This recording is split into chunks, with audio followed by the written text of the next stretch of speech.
Oi, gatinhos e gatinhas, como vocês estão? Eu espero que vocês estejam muito bem. Bem-vindos a mais um vídeo do canal e hoje eu vou contar pra vocês a história do assassino da capa de chuva, que foi um serial killer que atormentou a cidade de Seul, que é a capital sul-coreana, nos anos de 2003 e 2004. Então, pra saber de tudo o que aconteceu, fique comigo até o final do vídeo, que é muito importante pra me ajudar. Também deixa aquele like pra ajudar na divulgação do vídeo, se inscreve aqui embaixo pra você não perder nenhum vídeo novo. Então é isso, e agora vamos pro caso de hoje.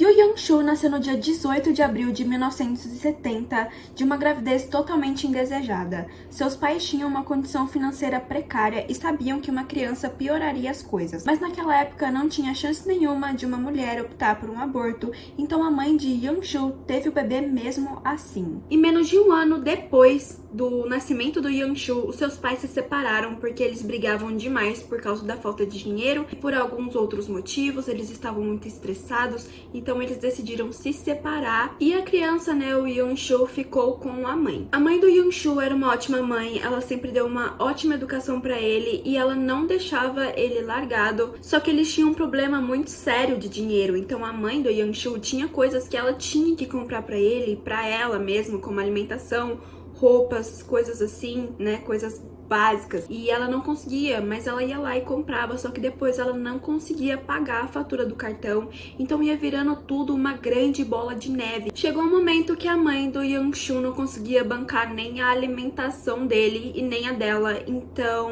ela mandou o Young-soo pra casa da avó. Depois de alguns anos, o pai do Young-soo se casou novamente com uma mulher e a avó e a mãe dele decidiram mandar ele pra lá, porque elas acharam que viver com uma família minimamente estruturada deixaria o menino muito melhor, numa condição de vida muito melhor. Ele teria boa alimentação, ele teria um bom lugar pra dormir, coisas que ele não tinha quando morava com a mãe. Mas a madrasta do Young-soo odiava ele, ou então ela era simplesmente uma pessoa muito má, porque ela tratava o Young-soo muito mal. Ela espancava ele, ela batia nele, ela gritava com ele por qualquer coisa, por coisas assim mínimas. Ela inventava algumas coisas, inclusive, e foi muito ruim pro Young-soo essa convivência com a madrasta. Então teve um dia que ele simplesmente não aguentou mais, ele catou as coisas e voltou pra casa da mãe, que morava ali bem perto da casa do pai, pelo que eu entendi. Eles moravam mais ou menos no mesmo bairro, ou era um bairro vizinho, era bem perto, que dava pro Young-soo ir a pé, e ele foi. E foi assim, depois dele ser tão maltratado pela madrasta, que parte da sua revolta começou a se formar. Mais ou menos nessa época, o Yoo Young-soo começou a frequentar uma escola pública onde os alunos tinham ótimas condições financeiras, apesar de ser uma escola pública. E aí, logo no primeiro dia de aula do Young-soo, esses alunos descobriram a condição financeira dele,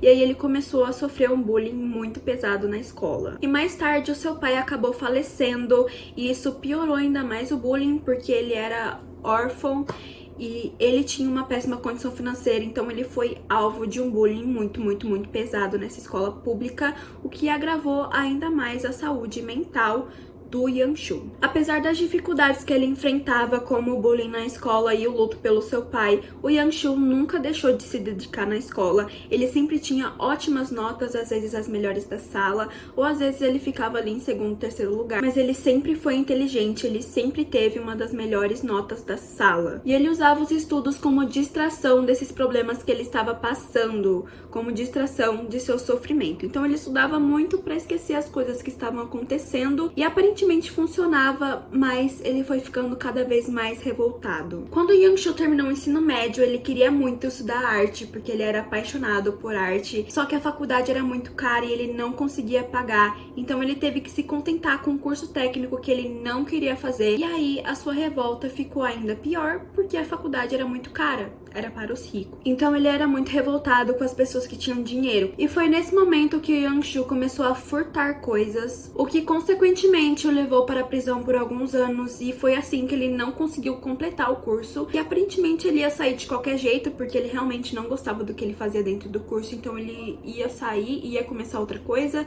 mas ele acabou sendo preso, então ele não começou mais nada e nem terminou o curso. No ano de 1991, ele conhece uma moça chamada Huang, ele se apaixonam, eles se casam e têm uma filha. Essa Huang, ela sabia dos crimes que o marido tinha cometido, mas ela não ligava e aí eles continuaram juntos. E ela falou que ele não era uma pessoa má, porque ele estava fazendo isso como fonte de sobrevivência, como fonte de renda, e ele precisava desse dinheiro. Então os furtos eram tipo um trabalho para ele, porque ele não conseguia trabalho. Então o furto era a fonte de renda que ele tinha e tava tudo bem. O problema começou quando esses pequenos furtos do Yangshu subiu para um grau de gravidade. Ele começou a participar do mercado de pornografia infantil e fazia falsificações de documentos. Só que a Huang continuou com ele mesmo assim, não sei se porque ela não sabia. Talvez ele não tinha contado pra ela, ou talvez ele tava conseguindo muito dinheiro com isso, então ela tava visando apenas o lucro e não que era um crime absurdo. Mas ela continuou com ele, mesmo com ele vendendo pornografia infantil, sendo que ele tinha uma filha pequena, não batia muito assim as coisas. E eu tenho medo até que ele tenha usado a sua própria filha em algum dessas imagens de pornografia infantil, o que é bem esquisito e bem nojento, convenhamos. Em março dos anos 2000, o Yangshu acabou assediando uma adolescente de 15 anos na rua e ele acabou sendo preso novamente. E isso foi a gota d'água pra Huang e ela finalmente se separou do Yangshu. O que foi bem estranho, porque tipo, ela não se separou do Yangshu quando ele fazia parte de um mercado de pornografia infantil, mas ela se separou do Yangshu quando ele assediou uma adolescente. Então isso me leva naquela suposição que eu fiz de que talvez ela não sabia desse envolvimento do Yangshu com o mercado de pornografia infantil. O Yangshu saiu da prisão no ano de 2002 e durante esse tempo que ele passou preso, ele acabou ficando viciado em um livro sobre o Jung Do-young, que foi um assassino em série que ele entrava na casa de pessoas ricas e matava quem estava lá dentro. E é durante a leitura desse livro que o Yangshu fica com a crença de que tudo de ruim que aconteceu na vida dele, seja a péssima condição financeira que ele tinha na infância, seja que ele não conseguiu bancar o curso da faculdade, que ele teve que furtar as pessoas para conseguir sobreviver, que ele foi preso, tudo isso de ruim que aconteceu na vida dele foi culpa dos ricos. E aí é que a sua real revolta começa a surgir. Ele fica muito revoltado e assim começa o seu plano contra a alta classe coreana. Mas o Yangshu ainda não tinha matado ninguém durante a sua vida, então ele se achou um pouco inexperiente e ele começou a praticar com animais. Então ele matava cachorros, gatos e ele batia nesses animais com o martelo pesado que ele mesmo tinha feito. Então ele começou a praticar até que ele estivesse perfeito neste ato. Depois que ele percebeu que ele já estava bom o suficiente, que ele conseguia atingir partes um pouco estranhas do corpo de animais que matavam eles na hora, o Yangshu começou os assassinatos. Na manhã do dia 24 de setembro de 2003, ele pega um metrô para um distrito chamado Gangnam, que é um dos distritos mais caros da Coreia, só tem gente muito rica lá. E lá ele invade uma casa com técnicas para não deixar rastro de invasão e ele mata sua primeira vítima. Ele esfaqueou o professor aposentado Lee Dok-soo, que estava dormindo no quarto com sua esposa Lee Eun-ok, que foi morta em seguida com várias pancadas de um martelo pesado na cabeça. Depois de confirmar se suas vítimas estavam realmente mortas, ele limpou o sangue nas roupas e foi embora. Só que no meio do caminho ele percebeu que ele tinha deixado a faca lá na cena do crime, então ele voltou, pegou a faca e foi embora de novo. E ninguém viu ele. O caso foi levado para a polícia de Gangnam, que contou com uma equipe de mais de 200 pessoas, e logo de início as autoridades já concluíram que o assassino só queria matar as pessoas porque não tinha sinal de arrombamento e nem de furto. Então ele não foi para roubar, ele foi para realmente matar as pessoas. Ele não queria mais nada a não ser aquelas pessoas mortas. 2 semanas depois, em um distrito de alta classe na Coreia, a senhora Kang Yeon-san, de 82 anos, foi espancada com um objeto pesado até a morte. Yeon-san foi encontrada já morta no banheiro e, adentrando um pouco mais na casa, a sua nora, chamada Lee Suk-jin, de 60 anos, foi encontrada morta na cozinha.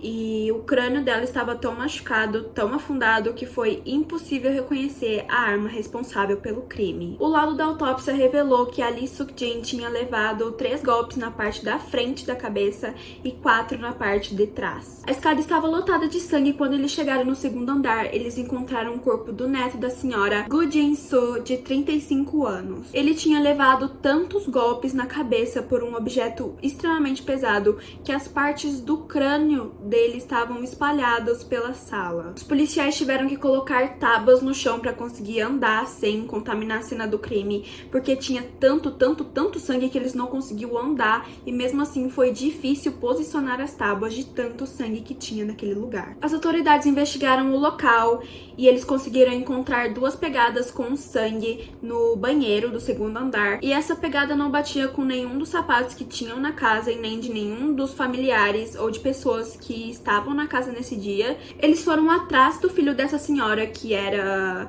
o cara que tinha dado toda essa fortuna pra eles, que ele tinha sido extremamente bem sucedido em sua carreira. E o filho dessa senhora que foi investigado chama Koo Jang-won. O Jang-won era um empresário sul-coreano muito conhecido e muito bem sucedido, e a polícia tentou achar alguma coisa que ligasse ele a esses crimes, porque ele não estava na casa, mas não foi encontrado nada, não foi ele que cometeu esses crimes. Agora eu vou contar pra vocês como que funcionam as delegacias lá na Coreia do Sul, porque é bem diferente daqui do Brasil, e isso é importante pra continuar a história, porque vão vir várias coisas que vai envolver esse método de solucionar os casos da Coreia do Sul. Lá na Coreia do Sul, as delegacias são avaliadas por nota.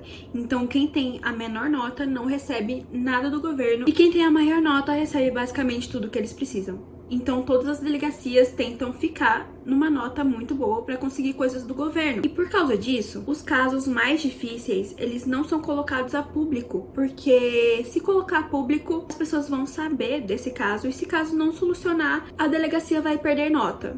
Então, as delegacias sul-coreanas, elas não reportam os casos mais complicados de solucionar, porque eles não querem perder nota. Então, por causa disso, o chefe do primeiro caso não ficou sabendo do segundo caso e o chefe do segundo caso não ficou sabendo do primeiro caso. E aí eles só se encontraram porque o chefe do segundo caso foi conversar com o chefe do primeiro caso se alguma coisa estranha tinha acontecido. E aí o chefe do primeiro caso contou o que aconteceu e eles entraram em conjunto para tentar ver as semelhanças e ver se achava alguma coisa. A prioridade da investigação era tentar achar a arma do crime, porque até agora eles não tinham achado. E eles tinham testado todos os tipos de martelo e todos os tipos de objetos pesados e nenhum deles batia com a marca que havia deixado nos corpos. Então era uma arma que eles desconheciam completamente e provavelmente só tinha uma no mundo, porque ninguém nunca tinha visto e era muito esquisito. O perfilador do caso montou o perfil do assassino e ele colocou o assassino como uma pessoa desequilibrada que queria descontar a raiva nas pessoas, só que ele ainda não tinha colocado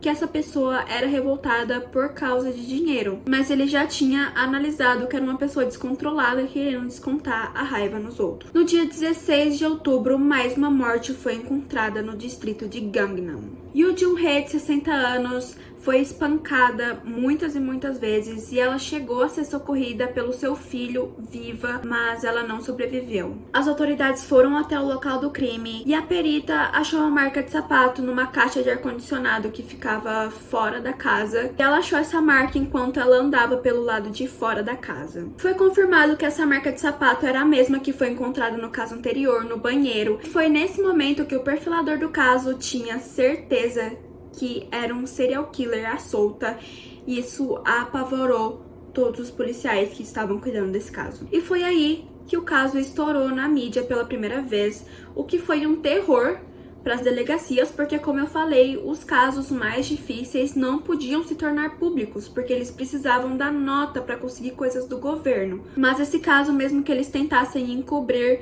foi divulgado pela mídia. Um mês depois, no dia 18 de novembro, Kim Jang-sok, um homem de 87 anos, foi morto do mesmo jeito, pelo mesmo objeto pesado. E logo em seguida, sua governanta, chamada Bae Ji-hye, de 53 anos, também foi morta por um objeto pesado e espancada até a morte. Mas diferente dos outros casos, nesse especificamente, o autor colocou fogo na casa, o que intrigou um pouco os policiais. Depois foi descoberto que o Yoon Hyun-soo tinha se cortado num cofre da família que ele havia tentado roubar, e aí pingou sangue na cena do crime e ele colocou fogo na casa inteira para se livrar das evidências. Nesse último caso, a câmera de segurança de um prédio da vizinhança conseguiu flagrar o assassino. Ele estava de costas vestindo uma jaqueta da vítima. Essa imagem foi divulgada para ver se alguém reconhecia o homem e 500 milhões de won foi a recompensa divulgada pela polícia para quem achasse e reportasse esse homem. Com essa imagem divulgada, o assassino não fez mais nenhum crime até o final do ano, mas a polícia sabia que não tinha acabado, eles sabiam que ele ia voltar a agir. Até o ano de 2004, a polícia recebeu diversas ligações por causa da recompensa divulgada, mas nada foi realmente encontrado. Durante esse tempo que ele deu nos assassinatos, o Yoon Hyun-soo decidiu que ele ia parar de ir até as vítimas e ia trazer a vítima até ele. Então ele começou a subornar as pessoas na rua e aí ele conseguiu muito dinheiro para comprar um apartamento e ele foi lá e comprou o apartamento e ele conseguiu esse dinheiro falando que ele era um policial e que ele tinha visto alguma coisa irregular em alguns comércios, alguém fazendo uma coisa errada. Ele pedia dinheiro para que essa pessoa não fosse presa e ele conseguia esse dinheiro. Então ele conseguiu muito dinheiro e conseguiu comprar o apartamento. E aí nesse momento ele também começa a sentir vontade de ter um relacionamento, ter um par. Então ele começa a recorrer a serviços de prostitutas. E é assim que ele conhece a Kim. Ele tinha pedido uma vez o serviço da Kim e aí ele acabou se apaixonando por ela e a pediu em casamento. Porém, a Kim acabou descobrindo os problemas que ele teve com a polícia quando ele era mais novo e ela se recusou a casar com ele. Isso deixou o Hyun-soo muito revoltado. Como se a culpa fosse dela, que ele teria cometido todos esses crimes e teria assustado as mulheres. Ele se sentiu ofendido e essa rejeição originou um novo ódio em Hyun-soo. Ele largou a ideia de matar os ricos e agora o seu alvo eram prostitutas. Mas não era qualquer uma, ele queria apenas as que pareciam Kim. Ele começou a chamar essas garotas para casa dele e ele chamava o banheiro de corredor entre a vida e a morte. Eles tinham relações íntimas depois o Hyun-soo cozinhava para as meninas ou ele pedia alguma coisa, eles jantavam e aí quando elas iam se trocar para ir embora, era a hora que ele atacava. Então por isso o banheiro se chamava corredor entre a vida e a morte, porque as meninas eram atacadas sempre lá quando iam se trocar para ir embora. Ele mantinha aquele objeto pesado que ele tinha feito lá quando ele começou a aprender a matar as pessoas, e ele mantinha isso dentro do armário do banheiro. Então quando as meninas iam se trocar, ele entrava no banheiro, pegava rapidamente essa espécie de martelo bem grande e as golpeava na cabeça até a morte. Depois de matar as garotas, ele decapitava as vítimas e passava horas esquartejando o corpo. Enquanto Hyun-soo se preparava para começar os ataques contra o seu novo alvo, as prostitutas, ele estudou muito a anatomia humana porque ele já planejava esquartejar os corpos. Então ele sabia exatamente os pontos estratégicos aonde cortar e como cortar, e ele cortava as vítimas em 16 ou 18 pedaços perfeitamente calculados. Ele lavava os corpos, depois ele cortava nesses pontos estratégicos e embalava as partes em sacos de lixo. Ele descartava as vítimas sempre no mesmo terreno para fazer uma espécie de coleção ou alguma coisa desse tipo. Para mascarar o cheiro ruim dos corpos, ele deixava kimchi estragado na geladeira. E kimchi, para quem não sabe, é uma comida sul-coreana típica que é feita geralmente com repolho, muita pimenta, vinagre. Então dá para imaginar o cheiro repulsivo de quando está estragado, e ele deixava esses kimchis estragados na geladeira pra, se alguém questionar sobre o cheiro, era só ele colocar a culpa no kimchi, porque realmente cheirava muito ruim. Ao todo, entre maio e julho, o Hyun-soo assassinou mais ou menos 9 mulheres. A única exceção nesse seu padrão de matar agora foi o Sr. An Ja-seo, de 44 anos. Ele vendeu Viagra falsificada pro Hyun-soo e quando ele descobriu, ele queria esse vendedor morto. O Hyun-soo tentou se passar por um policial, dizendo que ele estava recebendo muitas denúncias de remédios falsificados vendidos por esse senhor. Ele falou que ele queria levar esse senhor para um lugar mais reservado para que eles pudessem conversar, mas o vendedor não acreditou nessa história. Ele foi forçado a entrar em seu próprio carrinho de entregas e o Hyun-soo algemou as mãos desse vendedor, e depois o Hyun-soo foi pro seu apartamento, pegou as ferramentas, depois ele levou esse senhor para o estacionamento de um hospital e lá ele foi morto. Depois o Yo, ele incendeia o carro para se livrar das evidências. Pouco tempo depois, começaram a perceber o desaparecimento das prostitutas, mas ninguém sabia quem era o assassino e se ao menos era um assassino. O Yang-Shu chegou a ser quase preso enquanto ele espancava uma prostituta na rua, mas na delegacia ele fingiu ser manco e ter um ataque epilético, então os policiais soltaram ele porque eles ficaram com dó. Depois disso, o Yang-Shu queria matar mais, então ele contratou mais uma moça. Mas dessa vez ele usou o telefone de uma das meninas desaparecidas para fazer a ligação para contratar essa moça e felizmente o número foi reconhecido. Eles sabiam que era o número daquela moça, mas quem falava era um homem, então ficou muito esquisito. Eles sabiam que alguma coisa estava errada. A moça chamou os policiais e a polícia foi com ela até o local de encontro e lá eles prenderam o Yang-Shu imediatamente. Ao chegar na delegacia, o Yang-Shu foi imediatamente levado para o interrogatório e ele estava muito calmo, ele estava excessivamente calmo nesse interrogatório. Ele ficou completamente em silêncio até que um policial deu um tapão na nuca dele e ele simplesmente virou outra pessoa, ele começou a gritar, xingar e aí foi assim que os policiais perceberam que o Yang-Shu era muito sensível na questão de provocações, ele cedia muito fácil a provocações. Então, rapidamente, as autoridades começaram a aplicar a psicologia reversa. Os policiais começaram a falar que não devia mesmo ter sido o Yang-Shu, porque ele era muito fraco, ele não teria coragem de matar tanta gente. E o Yang-Shu caiu igual um pato tonto nessa provocação. Ele começou a gritar, ele ficou realmente muito bravo, ele ficou muito ofendido e ele começou a listar todos os crimes que ele tinha cometido. E, além disso, ele admitiu ter comido algumas partes das vítimas. Antes de mais um interrogatório, o Yang-Shu fingiu passar mal de novo e aí ele foi colocado em uma sala separada, sentado, junto com um policial. Mas em algum momento esse policial precisou sair e o Yang-Shu ficou sozinho na sala. Daí ele simplesmente fugiu.